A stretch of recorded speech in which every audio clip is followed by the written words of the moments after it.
দেশের মানুষ যখন বন্যা পরিস্থিতি নিয়ে ব্যস্ত, তখনই আনসার সদস্যরা সচিবালয় ঘেরাও করে। তাহলে প্রশ্ন হচ্ছে, এটা কি কোনো হাসিনা সরকারের বড় ধরনের ষড়যন্ত্র? তাহলে আওয়ামী লীগ কি আনসার হয়েই ফিরে আসলো? দেশের এই সংকটময় পরিবেশেও নিয়মিত আন্দোলন চালিয়ে আসছিল আনসার ভিডিপি সদস্যরা। সরকারি বিভিন্ন কর্মকর্তাদের গাড়ি, মালবাহী যানবাহন আটকে নিয়মিত তাদের আন্দোলন চালিয়ে আসছিল। তাদের চাকুরি স্থায়ীকরণের জন্য বিভিন্ন দাবি পেশ করেন।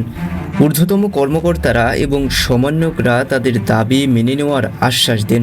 তারপরও তাদের উপরই চড়া হয়ে ওঠে আনসার সদস্যরা।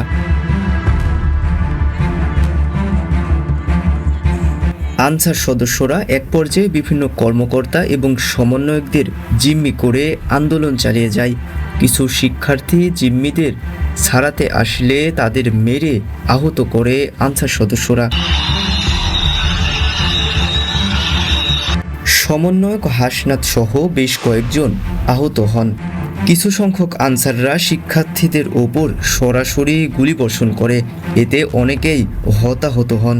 পরে হাজার হাজার শিক্ষার্থীরা লাঠিসোঁটা নিয়ে আসলে সব পালিয়ে যায় এবং পরিস্থিতি ঘোলা আকার ধারণ করে।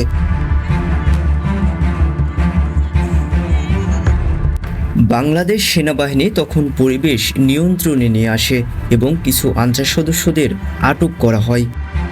আন্দোলনরত শিক্ষার্থীরা বলছে, তাদের দাবি মেনে নেওয়ার পরও কেন গুলি চালালো এবং তারা সংঘর্ষে জড়ালো।